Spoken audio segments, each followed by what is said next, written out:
Hi guys, I hope everything is well with you. Now, I'm having to do this 3 times today. This is the third attempt. My audio, these motherfuckers here, the really good audio kit as well. It's just not working at the moment. So I hope this is coming through nicely. I'm sorry, it's a really relatively shit audio that I'm going to be audioing on. What's the fucking word? Recording on. Sorry, I'm not angry. I promise I'm not angry. But it's kind of cool in a way because I just get to absolutely fucking wing this one, and I don't mind doing this. It's pretty cool. So we're going to talk about Jesus Christ, but actually probably the real Jesus, who is Titus Flavius.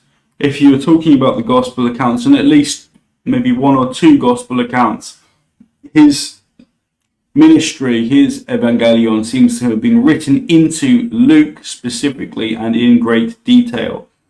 And yeah, this modified Luke now, which is a patch up of Marcion's gospel, a hugely interpolated Marcion's gospel, now seems to be talking about Titus Flavius Vespasian, the son, who went to Jerusalem and basically kicked the crap out of the Jews, and sent them, it wasn't good for the Jewish people, unfortunately, the people of Judea. So yeah, we're just going to talk about that, and I've got a slideshow here, so we're going to go, sorry, I've just removed it, there we go, through these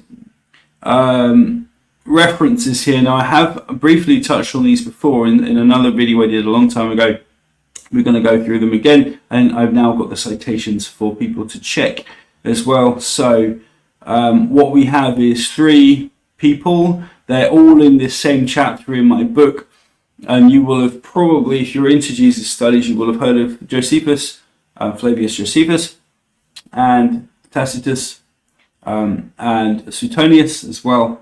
And these guys are all supposed to have written about Jesus Christ in some way, in some little forms, in small snippets in their works. But that's probably very much not the case. At least for Josephus and Tacitus, these look like they are later forgeries, and they've just been back stuck into these texts of theirs. And Suetonius, likely just the name Christus, which has been misidentified as being Jesus Christ. So I'm going to go into this in great detail, hopefully in later videos.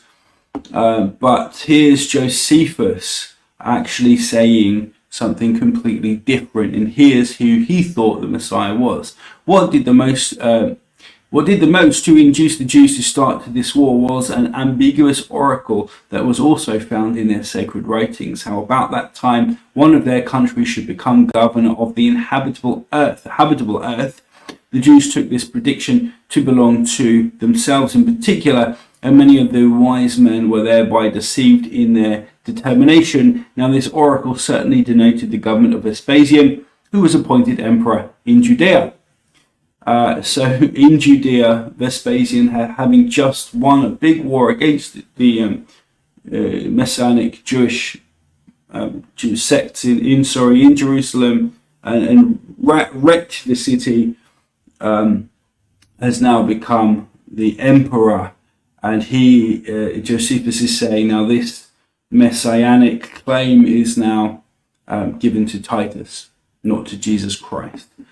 Tacitus says the same thing, and their majority of the Jews were convinced that the ancient scriptures of their priests alluded to the present at the very time when the Orient would triumph and from Judea would go forth men destined to rule the world. This mysterious prophecy really referred to Vespasian and Titus, but the common people, true to the selfish ambitions of mankind, thought that this exalted destiny was reserved for them, and not even their calamities opened their eyes to truth. And here is Suetonius saying the same thing in Life of Vespasian. There had spread over all the Orient an old and established belief that it was fated at that time for men coming from Judea to rule the world. This prediction, referring to the emperor of Rome, referred to the Emperor of Rome, referring to the Emperor, and afterwards appeared from the event the people of Judea took to themselves. So again, it's that right there, prediction referring to the Emperor of Rome, the Orient, established belief, ruler of the world. The Judeans believed this, talking about the Messiah. Okay, great. Now we also have here, Vespasian chapter 7, this poor man who was blind, and he became another who was lame. Where do we hear this? Again, we have a Serapis mentioned. So if you read that quickly, I'm getting fed up now. Done this 3 times, getting tired. But yes, spittle in eyes, you can see here, and this withered hand again was healed. Brilliant. These are things that, again, and here another one. Beggar moistened his cheeks with his eyeballs with spit. This is Jesus's. This is Jesus's, one of Jesus's miracles. I can't believe I haven't actually got the New Testament quotes here for you to see as well. But this is obviously withered hand and the spit in the eye. We all know the story if we're good Christians or mystical Gnostics. Again, so you'll find it that this, again, a very interesting parallel there, isn't it? Rabbi Yohanan, again, talking to Vespasian, and the temple here being destroyed will be taken by a king. He then refers to Isaiah 10:34, and this Lebanon tree will fall in its majesty. Again, these are references. He only says king here, but this is actually reference to a Messiah, a king, this kingship, and specific to Vespasian here. This is a Jew talking to Vespasian, Rabbi Yohanan, the Son of Man coming on clouds.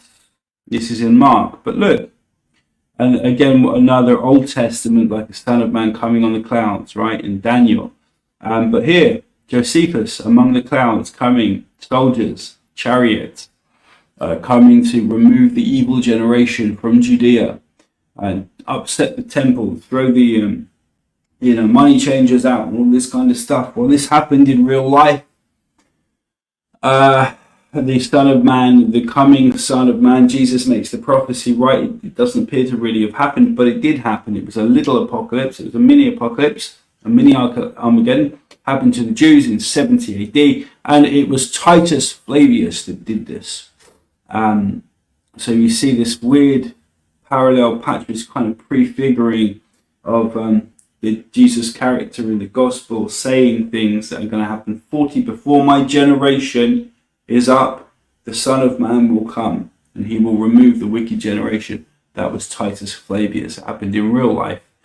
And these 3 guys believed that it was Titus who was the Messiah, and it makes us wonder why those 2 references in Titus and Josephus were there if they didn't believe that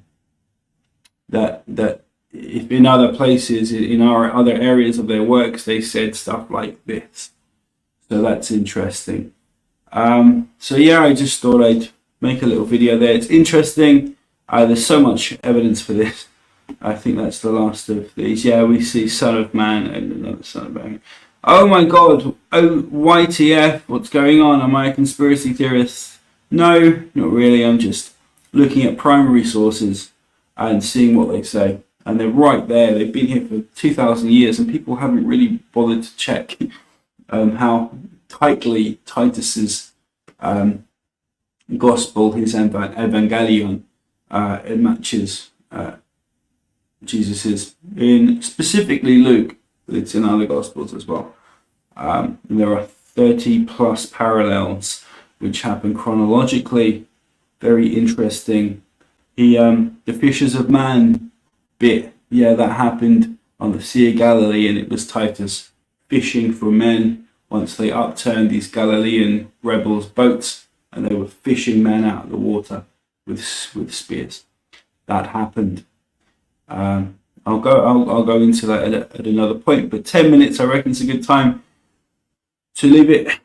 And so we'll have a great one and take it easy, and I hope you're enjoying this wicked, wild Christian Gnosticism, and just remember that I'm trying to remove the literal interpretation and put in its stead the real, powerful, majestic, mythic, eternal power of the word in those books when you read them carefully and consistently with the eye of a true mystic. Anyway, ciao for now.